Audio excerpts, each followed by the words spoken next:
Hello friend, मैं प्रकाश दास from mister Prakash electrical. आज हम लोग एक इम्पोर्टेंट कंटेंट के ऊपर बात करेंगे जो इंटरव्यू पॉइंट ऑफ व्यू से भी ये बहुत इम्पोर्टेंट हो जाता है कि हम लोग एक मोटर को कब स्टार में कनेक्शन करेंगे और कब डेल्टा में कनेक्शन करेंगे। ये स्टार डेल्टा का डिसीजन कौन लेता है, स्टार में चलाने से मोटर में क्या इम्पैक्ट पड़ता है और डेल्टा में चलाने से मोटर में क्या इम्पैक्ट पड़ता है। तो पहले एक मोटर को स्टार डेल्टा कनेक्शन करने से पहले हम लोग एक बार इसका स्टार डेल्टा जो कनेक्शन होता है उसका फॉर्मूला को एक बार रीड कर लेते हैं। तो आप लोगों को स्टार डेल्टा कनेक्शन का कैसे कनेक्शन करना है टर्मिनल में वो तो आप लोगों को पता ही होगा। अगर नहीं पता है तो आप लोग कमेंट कीजिए, हम एक नेक्स्ट वीडियो में उसको रिगार्डिंग बना देंगे। तो पहले देखिए, ये है हमारा स्टार कनेक्शन, ये स्टार कनेक्शन, ये है हमारा स्टार पॉइंट।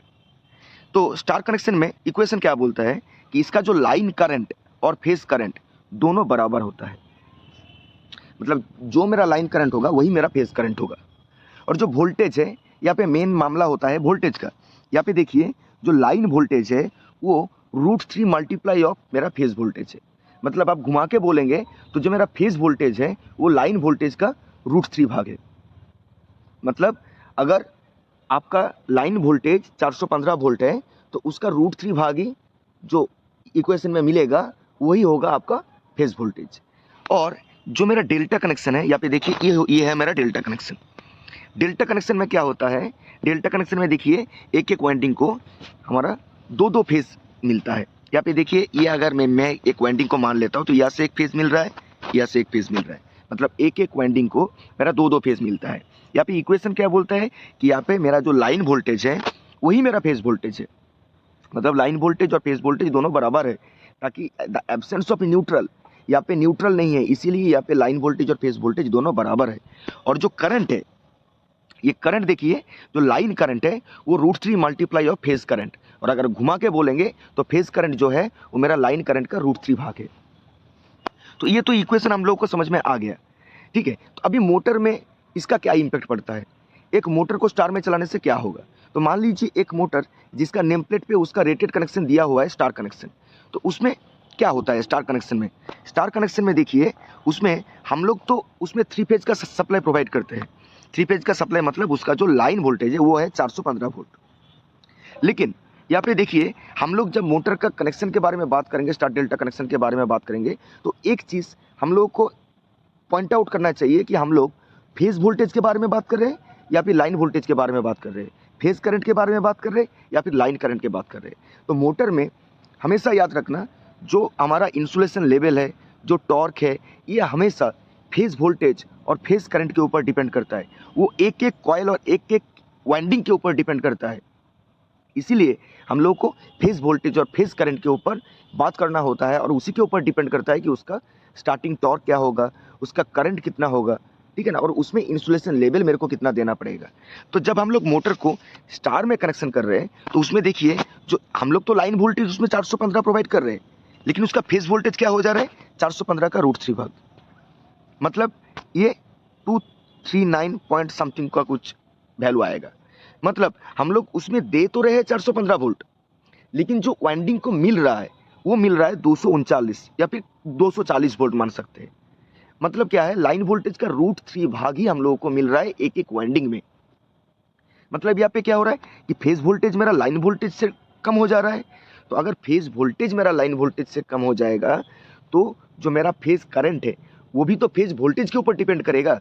तो अगर मेरा फेज वोल्टेज लाइन वोल्टेज का √3 भाग हो जाएगा तब मेरा फेज करंट क्या होगा, लाइन करंट का 1/3 हो जाएगा।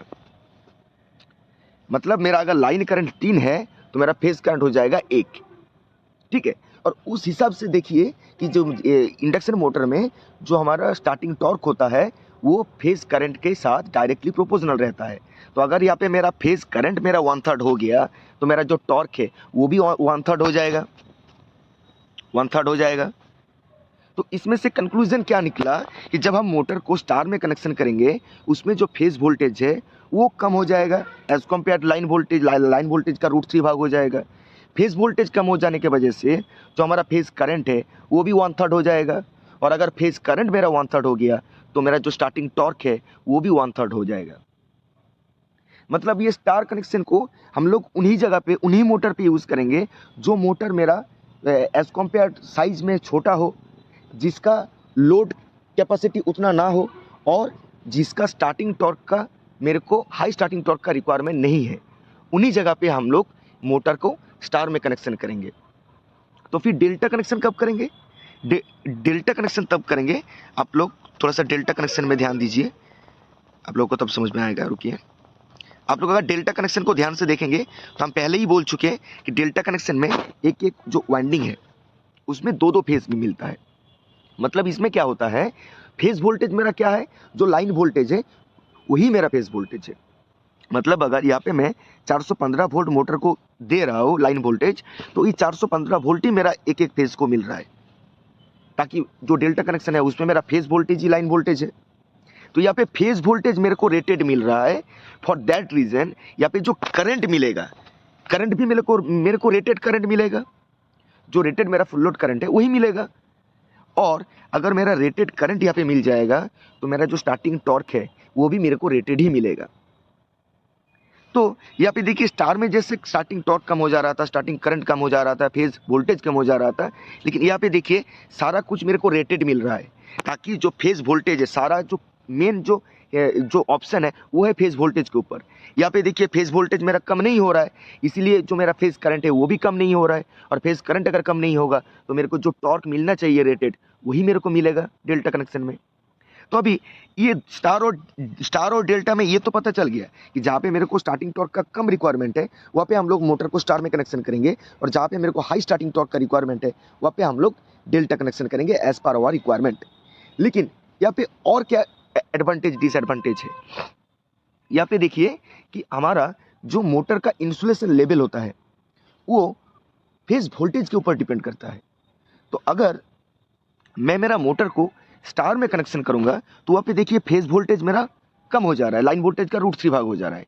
तो अगर हम मोटर को स्टार में कनेक्शन करेंगे, स्टार में अगर चलाएंगे तो उसमें क्या होगा, मेरे को मोटर में जो वाइंडिंग का इंसुलेशन है वो इंसुलेशन भी मेरे को कम देना पड़ेगा, ताकि वो जो वाइंडिंग है उसमें तो मेरा फेज वोल्टेज जो लाइन वोल्टेज का √3 भाग ही जा रहा है, उसके हिसाब से जो करंट है वो भी 1/3 ही जा रहा है। तो अगर करंट मेरा 1/3 जाएगा, वहाँ पे रेटेड वोल्टेज मेरे को नहीं मिलेगा, तो उस हिसाब से हम क्या करेंगे, इंसुलेशन भी प्रोवाइड कर पाएंगे। तो एज कम्पेयर डेल्टा मेरे को कम इंसुलेशन प्रोवाइड करना पड़ेगा। कम अगर इंसुलेशन प्रोवाइड करेंगे तो उसका साइज क्या होगा, कॉम्पैक्ट हो जाएगा एज कम्पेयर डेल्टा। और अगर साइज कॉम्पैक्ट हो गया, इंसुलेशन लेवल मेरे को कम देना पड़ा, तो उसका जो कॉस्ट है वो भी कहीं ना कहीं कम हो जाएगा। लेकिन स्टार कनेक्शन में बस एक ही डिसएडवांटेज है कि उसमें स्टार्टिंग टॉर्क भी मेरे को कम मिलेगा। और डेल्टा में देखिए, डेल्टा में यही सब चीज़ उसका डिसएडवांटेज है। वहाँ पे मेरे को स्टार्टिंग टॉर्क तो हाई मिल रहा है, लेकिन वहाँ पे इंसुलेशन लेवल भी मेरे को ज़्यादा देना पड़ रहा है, ताकि वहाँ पे जो फेज वोल्टेज है वो मेरा लाइन वोल्टेज का बराबर है, और जो करंट है वो भी मेरे को रेटेड करंट मिल रहा है। फॉर दैट रीज़न वहाँ पे जो इंसुलेशन लेवल है वो मेरे को हाई देना पड़ेगा। इंसुलेशन लेवल अगर हाई देंगे तो उसका क्या होगा, एरिया बढ़ जाएगा, वो थोड़ा बल्कि हो जाएगा, उसका कॉस्ट थोड़ा सा बढ़ जाएगा।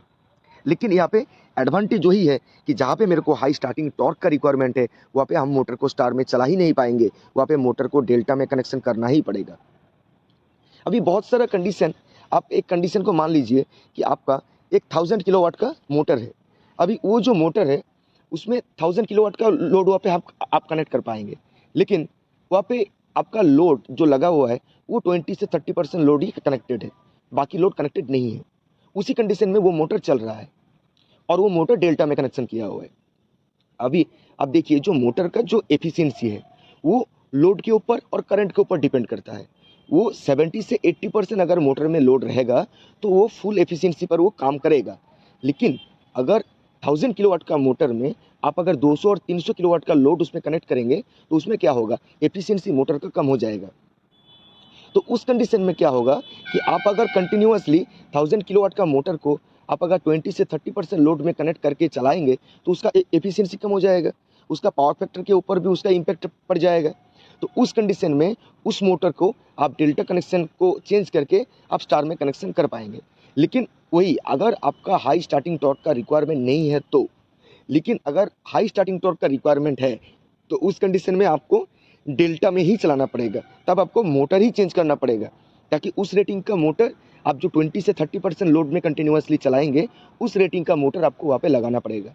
लेकिन अगर आपका हाई स्टार्टिंग टॉर्क का रिक्वायरमेंट नहीं है तो आप सेम मोटर को कम वाट में चला पाएंगे, उसका कनेक्शन को चेंज करके, उसको स्टार कनेक्शन करके, उसका वोल्टेज और करंट को लिमिट करके उसको कम किलोवाट में भी चला पाएंगे विथ हाई एफिशिएंसी। तो यही होता है एक मोटर को स्टार में और डेल्टा में चलाने का डिफरेंस। तो आई थिंक आप लोगों को समझ में आ गया होगा कि हम लोग मोटर में स्टार कनेक्शन क्यों करते हैं, कहाँ पे करते हैं, उसका क्या एडवांटेज है और क्या डिसएडवांटेज है। वैसे ही डेल्टा में क्यों चलाते हैं, डेल्टा करने से उसका क्या एडवांटेज होगा, क्या डिसएडवांटेज होगा। तो फिर भी आप लोगों को अगर स्टार और डेल्टा कनेक्शन में कहीं पे भी कुछ डाउट रहा होगा तो आप लोग कमेंट कीजिए, हम कमेंट में सोल्यूशन करेंगे। आज के लिए यही तक, थैंक यू।